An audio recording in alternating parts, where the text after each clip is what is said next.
Assalamualaikum warahmatullahi wabarakatuh. Perkenalkan, nama saya Irfan Jainal Abidin.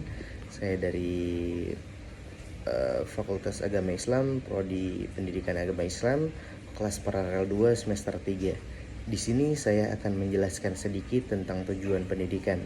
Sebelum masuk pembahasan, kita kenali dulu apa itu pendidikan.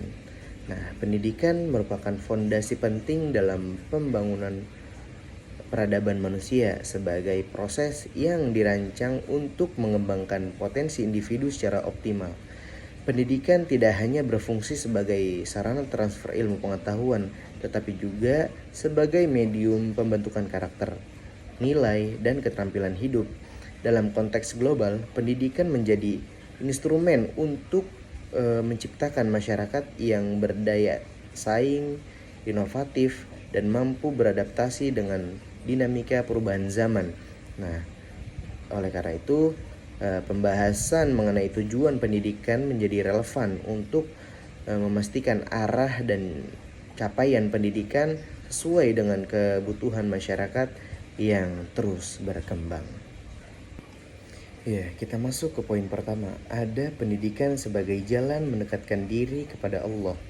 Dalam Islam, pendidikan bukan sekedar transfer ilmu, melainkan sarana mendekatkan diri kepada Allah. Menurut Al-Ghazali, tujuan utama pendidikan adalah bertakarrub kepada Allah atau mendekatkan diri kepada Allah. Orang yang selalu mendekatkan diri kepada Allah adalah orang yang sempurna.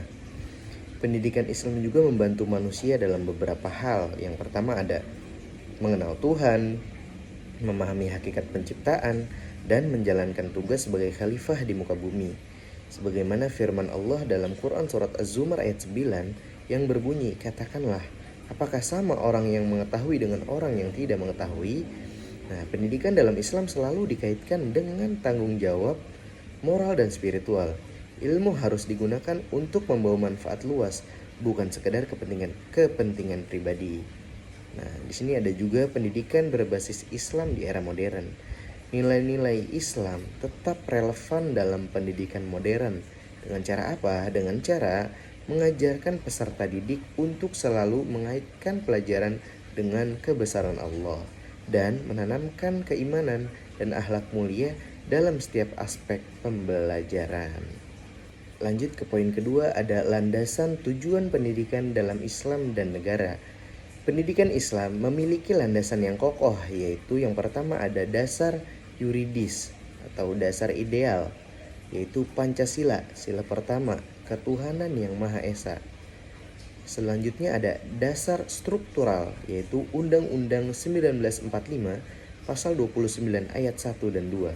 Dan dasar operasional, yaitu Undang-Undang nomor 20 tahun 2003 tentang Sisdiknas. Dan yang terakhir ada dasar religius, yaitu Al-Quran dan Hadis. Yang kedua ada aspek psikologis, yaitu menyesuaikan kebutuhan, kewajiban masyarakat dan siswa. Ayat Al-Quran seperti Quran surat Al-Alaq ayat 1-5 itu menunjukkan bahwa ilmu harus dicari dengan niat, ibadah, dan membawa manfaat. Nah, prinsip ini sejalan dengan pasal 3 Undang-Undang nomor 20 tahun 2003 yang menekankan pentingnya pendidikan untuk membentuk manusia yang beriman, bertakwa, dan berakhlak mulia. Ya, kita masuk ke poin ketiga, yaitu pentingnya keseimbangan ilmu dunia dan akhirat. Pendidikan harus mengajarkan keseimbangan antara ilmu dunia yang fokus pada sains dan teknologi dan ilmu akhirat, yaitu pembentukan karakter dan akhlak. Sabda Rasulullah SAW, sebaik-baiknya manusia adalah yang paling bermanfaat bagi manusia lainnya. Hadis riwayat Ahmad. Nah, implementasi pendidikan Islam mengajarkan siswa untuk tidak hanya mengejar kesuksesan pribadi, tapi juga menjadi bermanfaat bagi masyarakat. Ada juga pendidikan karakter berbasis Islam dapat dilakukan dengan menanamkan nilai-nilai seperti kejujuran, tanggung jawab, dan kepedulian. Nah, tujuan besar pendidikan Islam juga mencakup kebahagiaan dunia dan kebahagiaan akhirat. Ya, kita masuk lagi ke poin selanjutnya. Relevansi tujuan pendidikan di era modern. Era modern membawa tantangan berupa globalisasi dan kemajuan teknologi. Nah, pendidikan harus menyiapkan generasi yang cerdas secara intelektual sekaligus kuat dalam iman.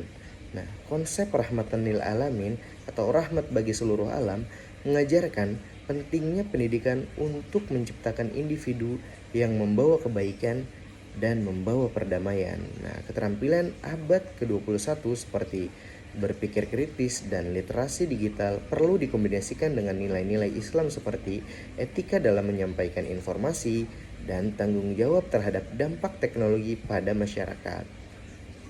Nah, yang sebelum terakhir ada tantangan dan solusi pendidikan berbasis Islam. Tantangan utamanya ada minimnya interaksi langsung guru dan siswa akibat sistem pembelajaran yang online. Yang kedua ada peran guru yang terancam tergeser teknologi jika tidak mampu beradaptasi. Dan yang ketiga ada siswa lebih cenderung belajar mandiri tanpa pembimbing sehingga nilai keberkahan belajar dari guru terabaikan. Bagaimana solusinya? Yang pertama ada integrasi nilai Islam. Dalam mata pembelajaran, contoh sains dikaitkan dengan ayat-ayat Al-Quran. Yang kedua ada penguatan pendidikan akhlak, misalnya melalui program pembinaan ibadah seperti sholat berjamaah dan menghafal Al-Quran. Dan yang terakhir ada pengembangan teknologi Islam seperti aplikasi pembelajaran berbasis Islam yang mudah diakses. Nah, jadi kesimpulannya adalah pendidikan dalam Islam tidak hanya bertujuan mencerdaskan pikiran, tapi juga mendekatkan manusia kepada Allah Subhanahu wa taala. Pendidikan harus mampu menyeimbangkan ilmu, dunia dan akhirat. Nah, pendidikan di Indonesia sudah sesuai dengan prinsip Islam, namun masih menghadapi tantangan seperti ketimpangan akses, kurangnya integrasi nilai Islam, dan dominasi aspek akademik.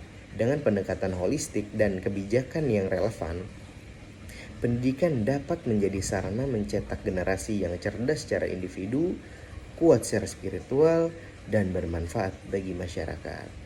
Ya, sekian yang bisa saya sampaikan. Kurang lebihnya mohon maaf. Wabillahi taufiq wal hidayah. Wassalamualaikum warahmatullahi wabarakatuh.